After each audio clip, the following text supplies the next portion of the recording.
Hi there, Smart Drivers. Rick with Smart Drive Test talking to you today about funding for truck driving school. How are you going to pay for your CDL training? And I'm not sure whether it's working or not because my preview is telling me it's not live. But anyway, we're going to carry on. We're going to soldier forward. So, getting funding for CDL training, how are you going to do that? Are you going to pay for it yourself? Are you going to get funding from the government? Or are you going to save for it? So, we'll talk an in-depth presentation here today about how to do that and how to get funding to go to truck driving school. Stick around, we'll be right back with that information.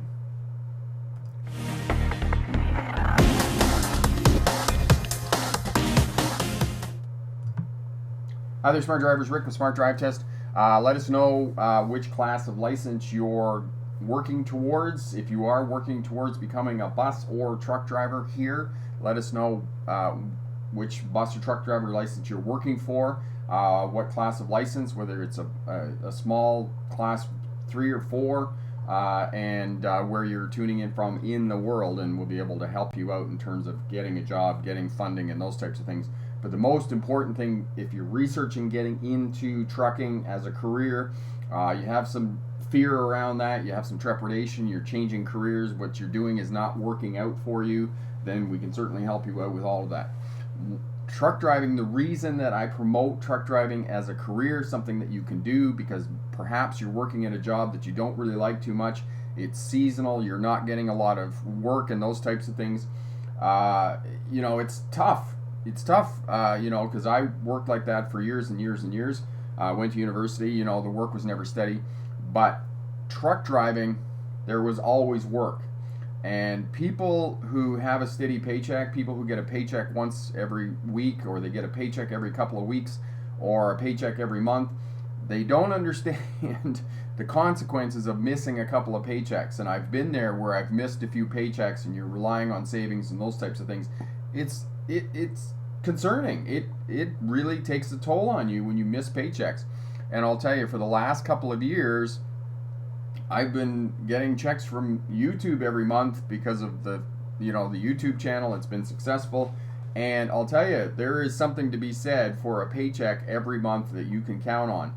And with trucking, that's something that you can count on, that you're always going to be employed. And not only are you always going to be employed, but if it doesn't work out at the company that you're working for, you don't like you don't like the people that you're working with, or you feel that you're being treated unfairly, there is plenty of opportunity in the trucking industry to move around to other companies and find something that works better for you. Okay?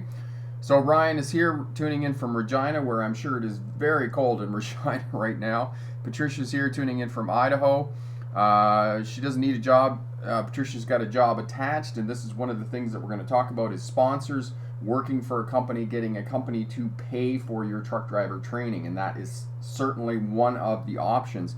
There are some, perhaps some people might see them as disadvantages to that happening. If it doesn't work out, you don't like truck driving, because there's always the odd person that goes through and does all the work, invests all the time and energy into starting a career as a truck driver, but it doesn't work out for them in the end. So that's one thing that potentially could happen, but you're stuck in this contract, because believe me, no trucking company is going to pay for your training and not get you to sign a contract. They're going to get you to sign a contract to make sure that you work for them for a period of time so that they recoup the costs of training, because training is expensive. Okay, Unbreakable. I'm working towards a Class B bus driver's license, but I'm iffy about the Class A in Miami, Florida. And this is another thing that we're going to talk about, and I believe that I'm going to do an in-depth live stream next week on what class of license should you be getting, because I'll tell you, return on investment, this is what you need to think about when you're considering going to truck driving school or getting a CDL license, whether it's a truck or bus, is how much time, energy, and money am I going to put in, and what am I going to get out? Am I going to be able to get a job when I get out? And that's really the bottom line. And that's the question you need to be asking right up front. And I'm going to release a video this afternoon on questions that you should be asking truck driving schools when you are investigating about if you're going to attend that truck driving school. And I had a smart driver last week on the stream who asked me about a truck driving school in Toronto. I rang them up, I talked to them. They seemed all right. You know, the instructor didn't give me any great feelings that they were awesome and those types of things. The student went there last weekend for the air brakes course and came back to me and reported that they were kind of average and he wasn't really impressed. I wasn't really impressed with him on the phone, and the video this afternoon will explain to you why I wasn't impressed.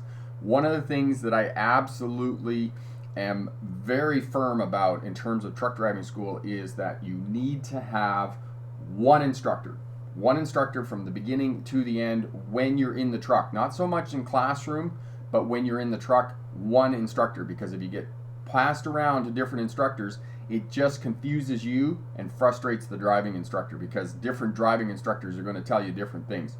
And the driving schools will say to you, oh, you get a wide array of experience from different driving instructors. Rubbish. Absolute rubbish. You should be with one instructor, because it's just, there's too much that you need to know in a very short period of time in order to pass your license.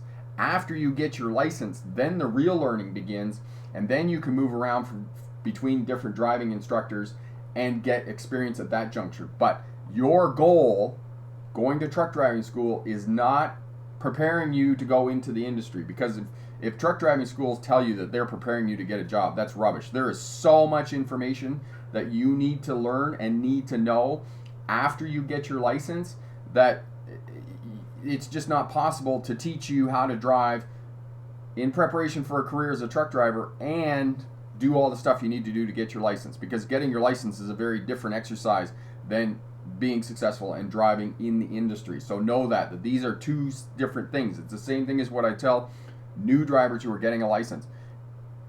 Learning to drive to pass a road test is very different than what you're going to do after you get your license, and truck driving CDL school is no different. Daham, you have one of the best channels. Advertise your channel and make it big. I am surprised at the subscribers numbers. We're working on it, Daham. I take a bit of responsibility for the size of the channel right now. I have to say that for the last 18 months, I haven't been dominating, as Sean Cannell, one of my favorite YouTubers, has said. He says, are you dabbling or are you dominating? And I'm not dominating. So this is the reason that I'm now doing 2 live streams a week. So we're working towards dominating. That's what we're going to do here.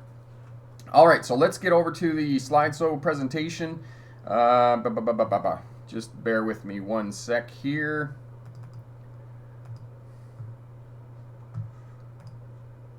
All right. Ryan, I think truck driving school teaches you to pass your truck driving road test, and you're absolutely correct, Ryan, and that's what I just said to you. Okay, so we're on the wrong screen here.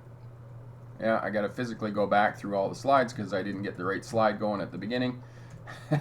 So you're getting a quick preview of all the slide presentation here. All right, so funding for truck driving school. How are you going to pay for truck driving school? Because it's expensive. There's little doubt about it. And I talked to the instructor at the truck driving school the other day, and unfortunately now a lot of truck driving schools were going to MELT, which is mandatory entry-level training, which governments have imposed on truck driving schools. On one hand, I sort of think it's been a windfall for the truck driving schools, because now you have to take 110 hours of training.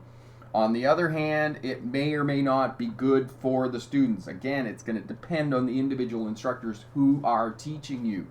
But this is what you're up against. Are you up against a MELT program, as in the province of Ontario and other provinces in the United States, for example? Or can you go in and take the minimum amount of training that you need to do to get your license? And that's another question that you need to ask and need to figure out wherever you're taking your road test. Are you required to take mandatory entry-level training, which is going to be about 110 hours? So the cost of your course is going to be anywhere from $6,000 to $10,000. And then keep in mind as well, you have to live for that duration, whether you're at truck driving school for 8 to 12 weeks. How much money is that going to cost you when you're at truck driving school? All right, so if you're new to Smart Drive Test, my name's Rick August. I was a truck driver through most of the 1990s, running over the road. I ran LTL freight. LTL stands for less than load. It just means that you have multiple drops on a trailer. Did run into New York City and New Jersey for a while. That was stressful, to say the least. 1997, in a bid to come off the road, and start to kind of settle down and have a life. I got my commercial driving instructor's license. Kind of weird in Ontario that you get certified to teach people how to drive truck, but you get licensed to teach people how to drive a car. And this is one of the other questions you kind of want to maybe ask driving instructors is what qualifications do they have? Because you want that fundamentals. Because remember, when you're going for your truck driver's license, all the car stuff applies, right? You have to know all the road signs, you have to know all the right-of-way rules, how to turn and those types of things, and then CDL licenses on top of that. 2006, I graduated from the University of Melbourne with a doctorate in legal history. For those of you who may not know, legal history is a study of policing, courts, and prisons, and my expertise is in policing as it relates to traffic, oddly enough.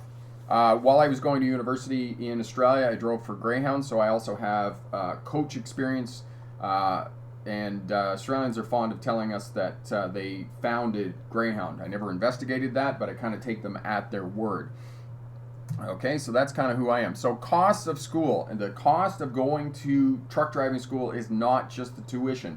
It's also additional expenses. You need to ask them what is not included in the tuition cost of the course. Do you need to pay for air brakes? Do you need to pay for endorsements, tanker endorsements, passenger vehicle endorsements, any other endorsements that may be required for you to add to your license? And I will tell you right now, try to get as many endorsements as you can. Whether you can get a professional PDIC, professional driver improvement course, which is defensive driving for truck drivers. Whether you can get TDIG, which is transportation of dangerous goods. You can get ELD training, which is electronic log devices that are now required in the United States of America. Whether you can get cross-border training. Any additional training that you can get is going to make you more employable. But what is the cost for that? Are there any additional costs for equipment, for example? Does the truck driving school have other equipment around that you can use for self-study? And then, of course, living expenses. And the driving instructor that I was talking to in Toronto, some of these students who are going to these truck driving schools are now paying anywhere from kind of $10,000 to $15,000 for the duration of the course, because remember, you got to live too while you're going to truck driving school, so it can be very expensive. Okay. Oh, sorry, wrong way. My apologies. Okay. And you're changing careers. That's why you're going to truck driving school. So there's an amount of risk involved. You've got a lot of time, energy, and money put on the line for you to get this new career and become a truck driver. And you have a lot of trepidation. Is it going to work out for you? So how do you mitigate the risk? And as one video that I was watching here on YouTube is you want to do a lot of work. You want to do ride-alongs with truck drivers if you can. You want to talk to as many truck drivers as you can. You want to talk to as many trucking companies as you can.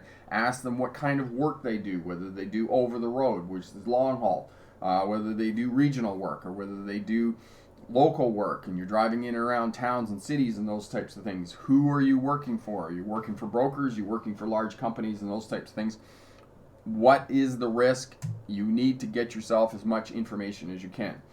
Now, as I said, I'm going to release a video this afternoon about questions you should ask truck driving schools when you're preparing to go to truck driving school.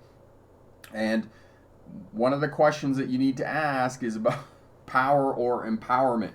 Because unfortunately, one of the things, and I hate to say this about my own industry, but a lot of driving instructors are the epitome of those that can't teach. And, they're not great teachers. They're truck drivers. The training is not great for them to become an instructor. It's a couple of weeks, maybe 3 weeks for them to become a driving instructor.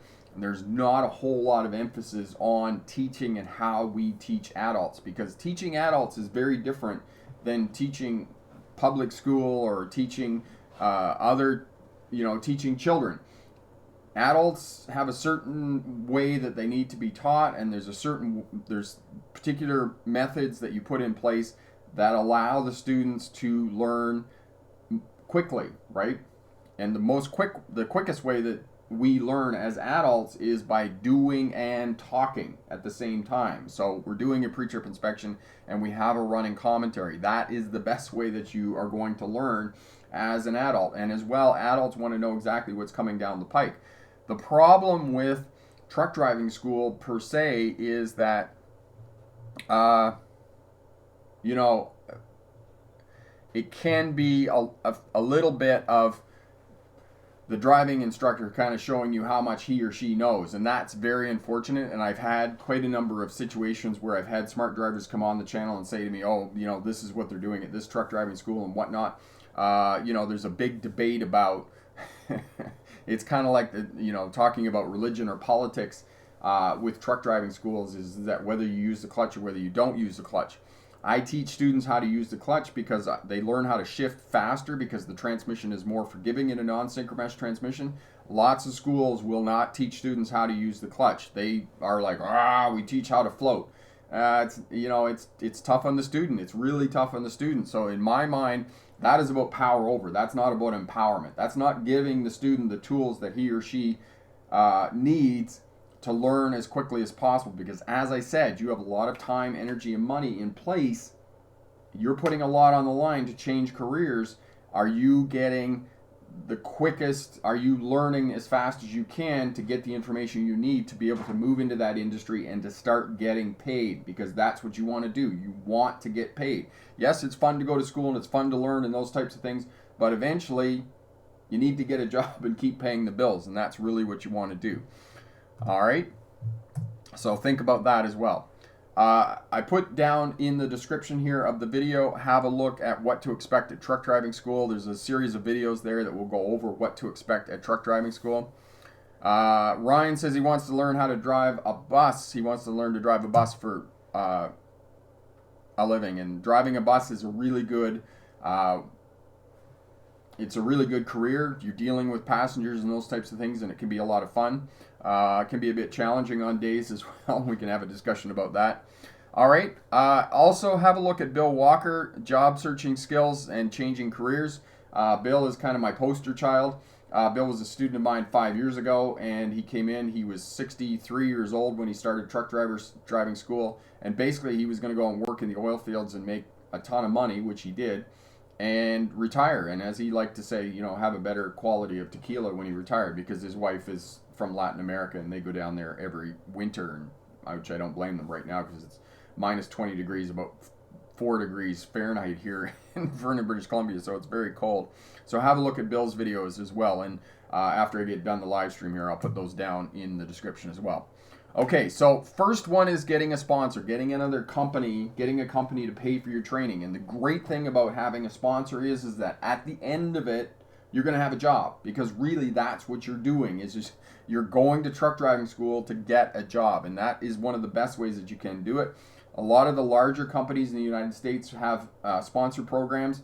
Some here in Canada, sometimes you can get a broker to sponsor you, or you can get a smaller company. But it's just a matter of asking, right? It's a matter of going on the internet, doing your research, and talking to different people and seeing if you can get a sponsor. And a lot of times, if they see that you're motivated, you're willing to do the work, they will sponsor you, will send you to truck driving school. The only downfall that I see of this is that when you get to truck driving school at the end and you don't like the work, you're stuck with that company for a couple of years. You're stuck with that company because you signed a contract saying that they would send you to truck driving school, and in exchange for that, you would work for them for a couple of years. So that's the only downfall I see of a sponsor. Otherwise, I see this as a really good program. And of course, these sponsorship programs are going to vary.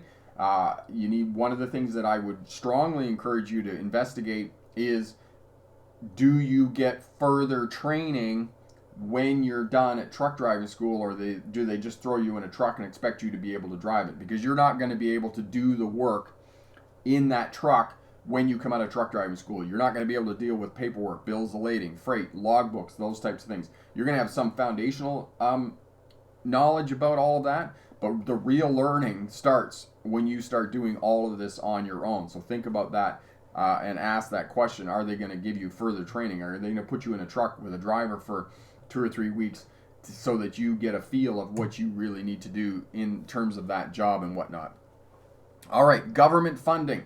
There is heaps and heaps of government funding available. You simply have to do the investigation.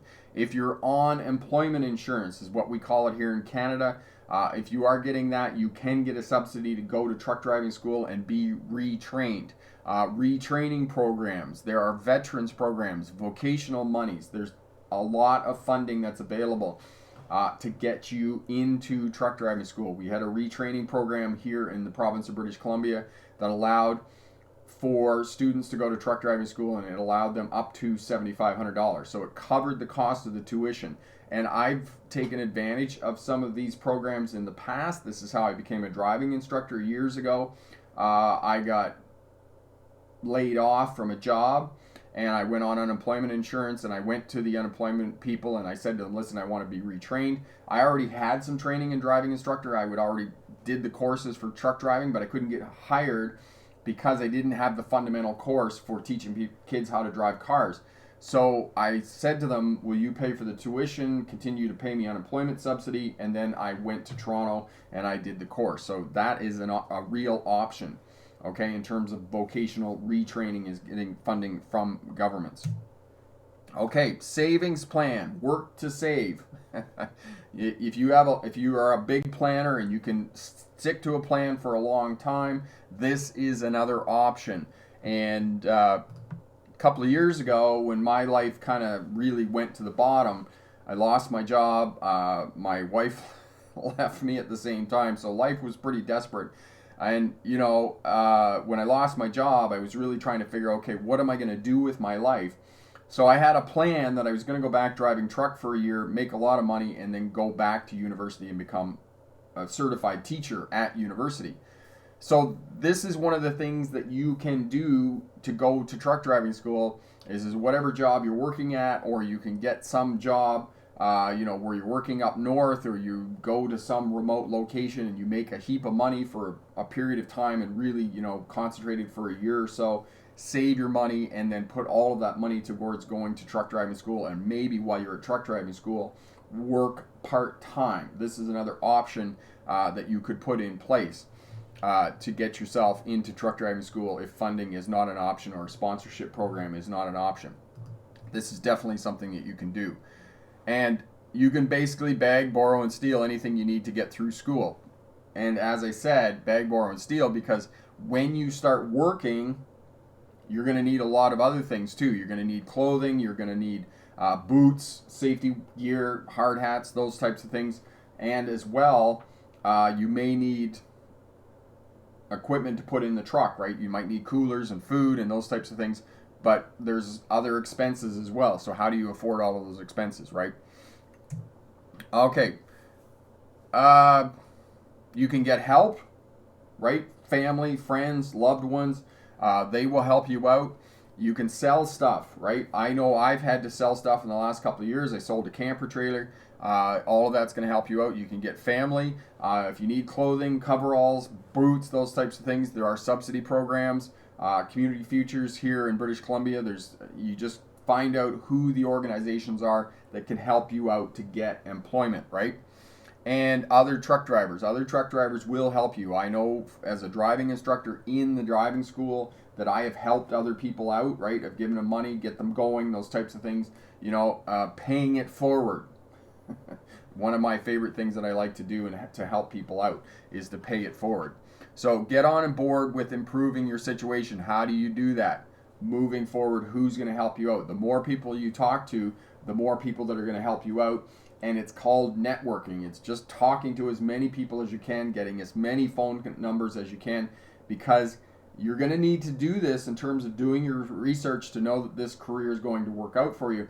But you're also going to need to do this work to get yourself a job. And you need to get yourself a job before you even finish truck driving school. I can't stress that enough. Because you need to talk to companies and you need to say, listen, I'm going to truck driving school. You've invested the time, you've done the research. You need to talk to these people and talk to as many people as you can to get as much help as you can. All right, the last option, and this is really the last option that I would suggest to you after you've exhausted all of these other things and these other things haven't worked out for you, is financing, okay? You can finance going to truck driving school, but you have to be super disciplined with this one, because there is risk involved with this, because you're going to pay a percentage, right? You're going to pay on that loan, and you don't want to be saddled with that loan when you get done truck driving school and not have a job to be able to pay that money back. So one of the ways, if you qualify, is to get a loan.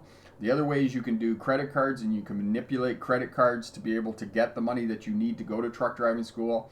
A lot of credit card companies will give you the money, and then you can manipulate it, because the credit card will give you 0% interest or a very low 1% or 2% interest for a period of time, 8 months, a year, and then you can move that money around and borrow money at a very low percentage.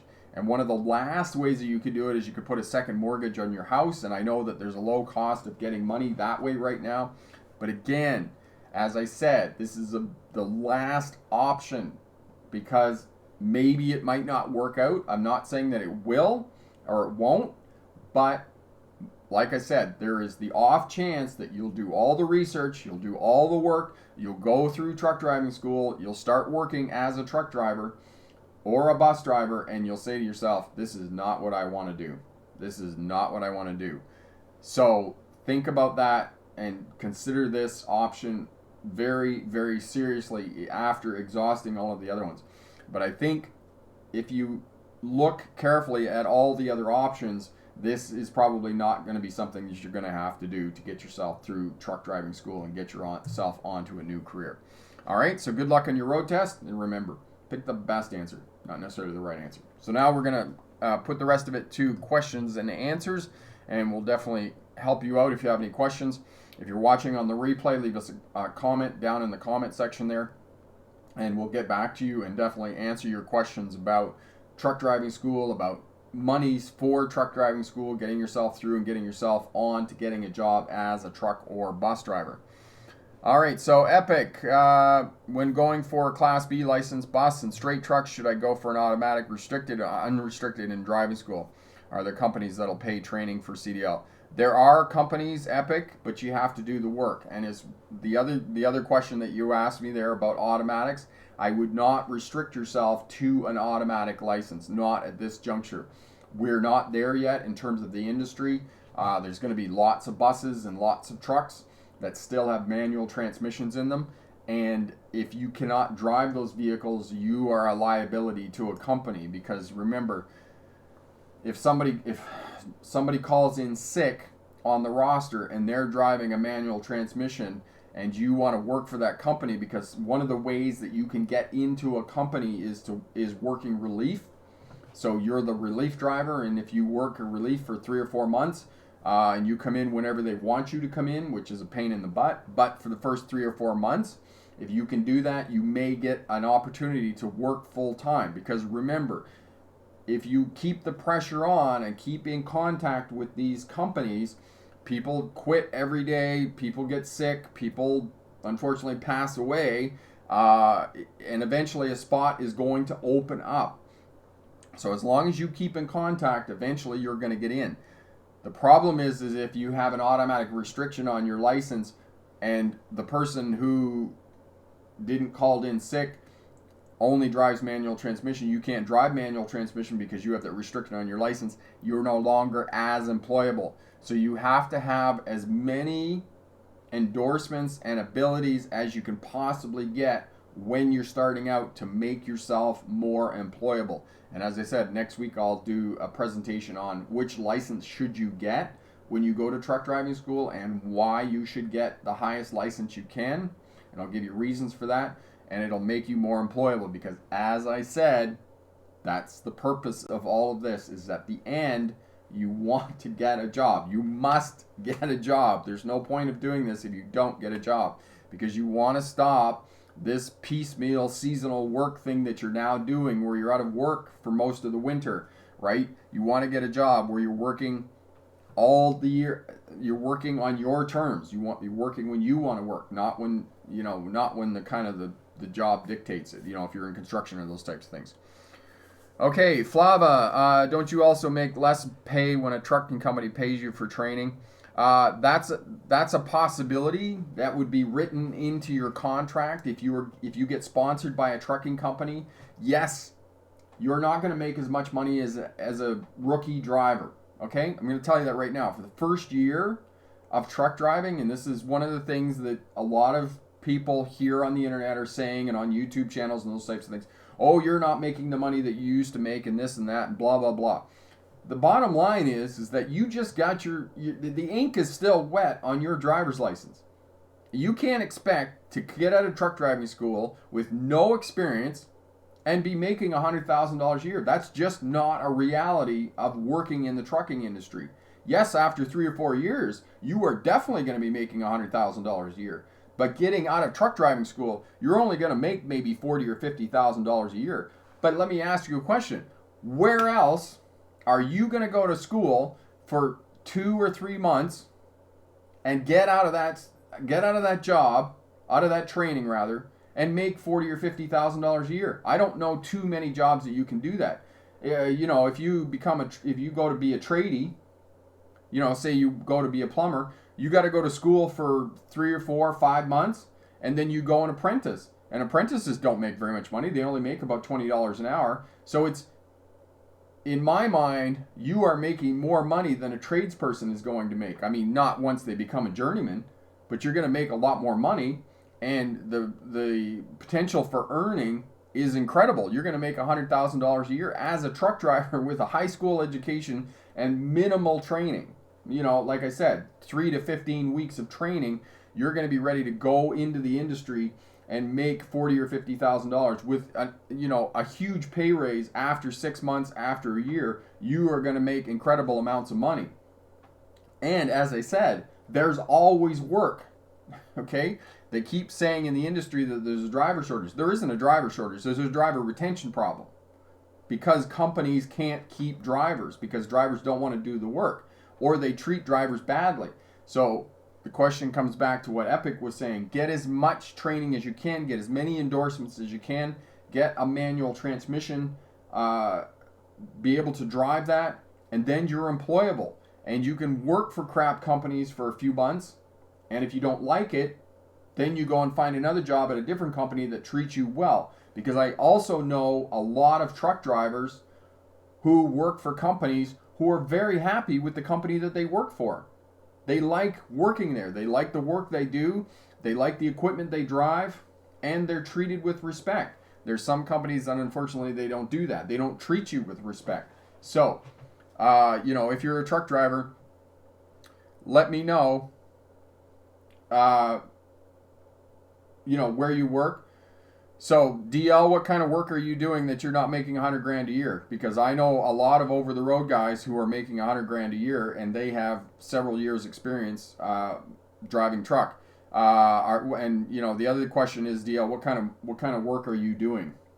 So, when I'm talking $100,000 a year, I'm talking guys who are working over the road and they're driving 2,500 miles at least a week. They're running 10,000, 12,000 miles a month. Okay?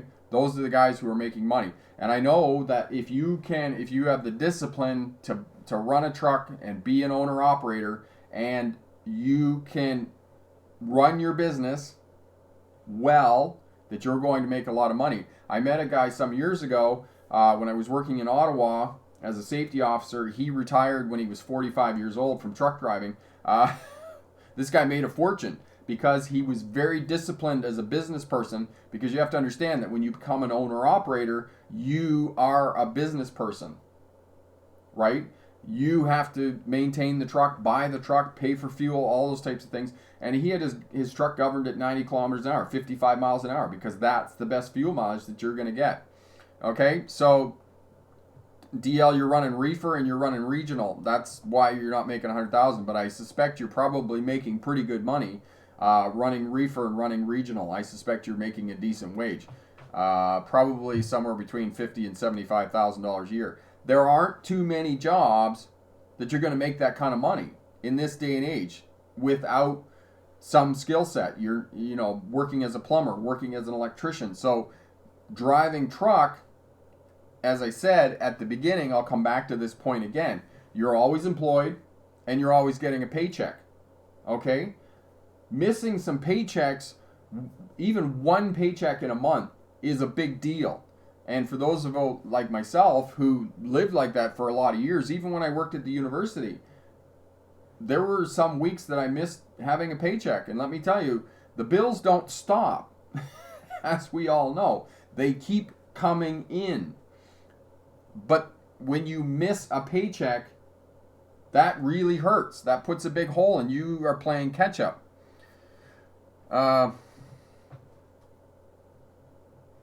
Okay, so DL says to me, how much does the average owner operator earn net per year?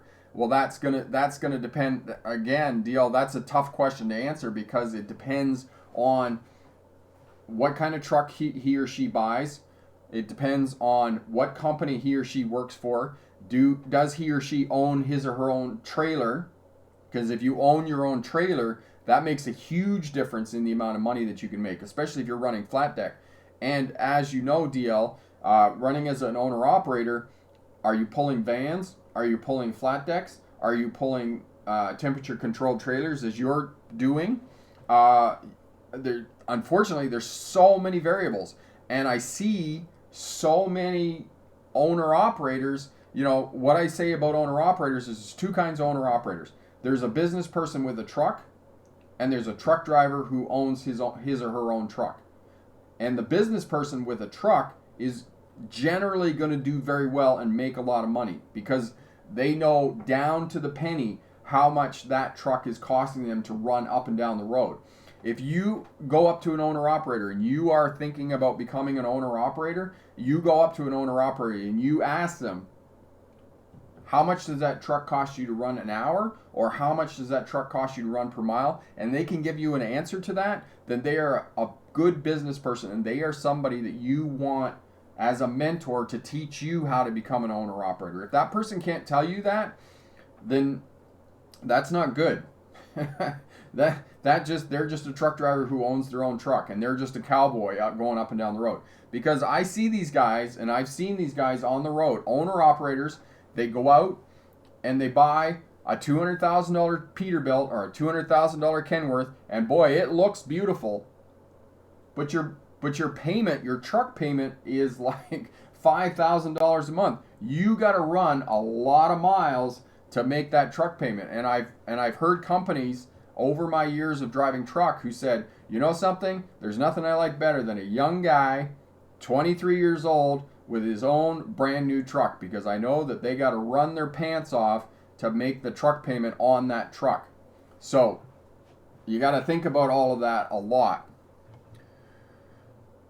Okay, so DL says I made $55K last year. I didn't get to school, bachelor's degree, so this is good money to not have a degree. Year to make that. I'm having a bad start this year. Sorry to hear about that, DL. Yeah, that can be kind of tough. But so now, DL, you're saying that you're running regional. How many times a week when you're running regional? How many times a week are you getting home doing that kind of work? And are you getting paid by the hour? Or are you getting paid by the drop? Or how is it that you're getting paid to do that work? Ryan, will bus companies train you if you don't have experience? I have my class 1 license but no experience. Ryan, if you want to, I would start investigating some of the transit companies, the transit authorities. Transit authorities generally will provide training for you to work for them. And, you know, I did some investigation there a couple years ago on transit authorities. And a lot of transit authorities will train you.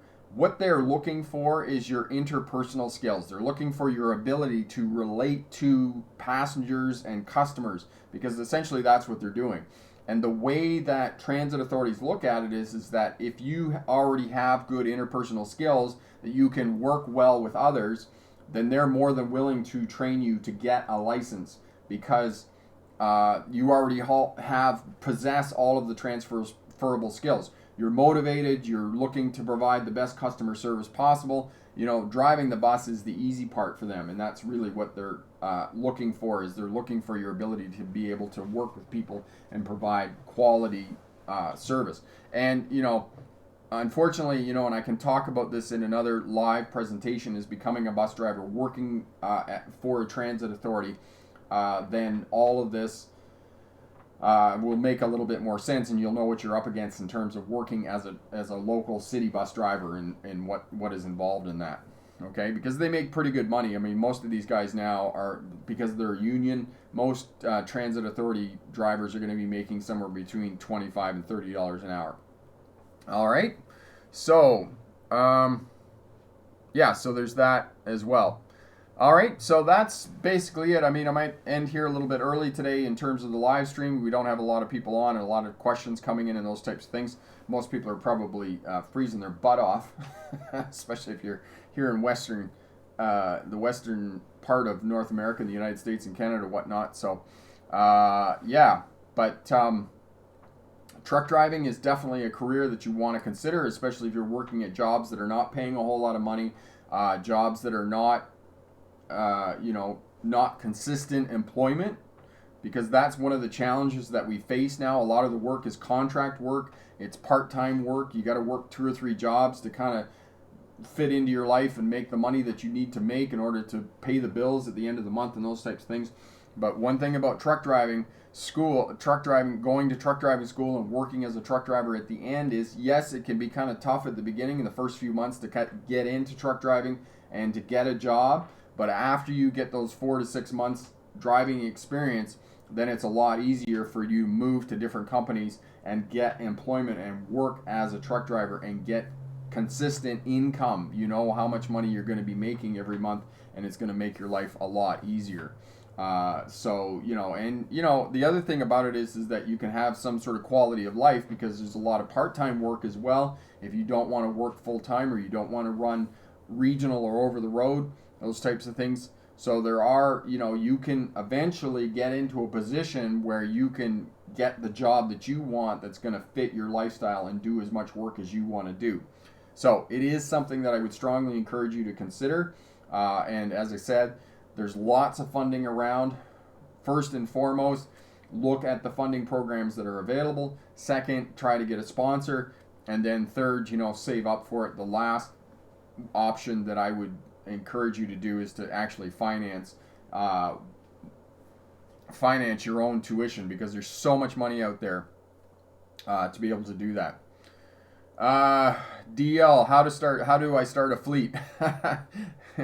That's going to be that's going to be a whole new live stream. But one of the things, DL, that one owner operator said to me, he said, there's a big gap between 1 truck and 6 trucks. And once you get to 6 trucks, then you've got a fleet and you can start driving. But it's the challenge is getting from 1 to 6, because he said you either make money at 1 truck or you make money at 6 trucks, but you don't make money at 2, 3, 4, 5. He said there's no money in it. You're just running around doing all this work and there's no money in it.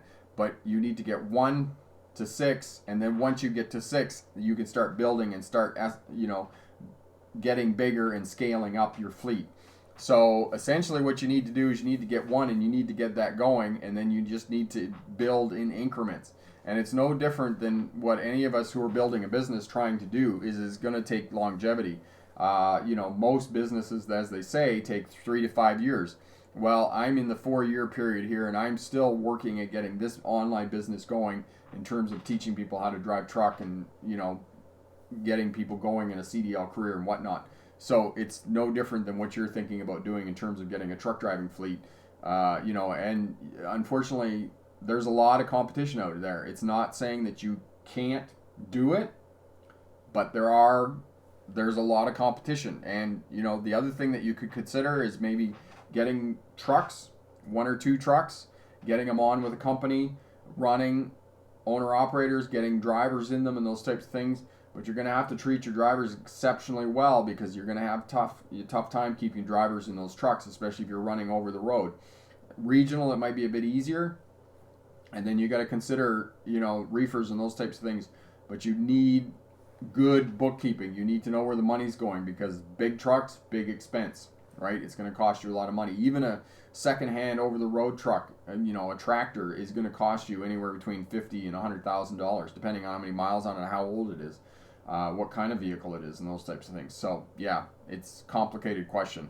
And that's just kind of a brief overview. So, if you have any questions, you watching on the replay, leave a question down in the comments section there. We'll be more than happy to help you out, get you going on a CDL license. get you started into truck driving school and getting you a job. And as I said, next week we're going to talk about what class of license you should go for. And as well, the other thing, I'm still feeling this out in terms of when the best time is to do this live stream. And I can see today that I haven't had a lot of people on, so maybe there's a better time to have this live presentation, maybe later at night or whatnot. So for those of you watching now or those watching on the replay, if you have any suggestions about a different time that would work better for you, let me know down in the comments and we'll be more than happy to give that some consideration. So thanks very much for showing up. Thanks very much for participating. Wishing you all the best. If you passed a road test in the last couple of weeks, congratulations. And if you have a road test coming up in the next few weeks, good luck on that. And remember, pick the best answer, not necessarily the right answer. Have a great day. Bye now.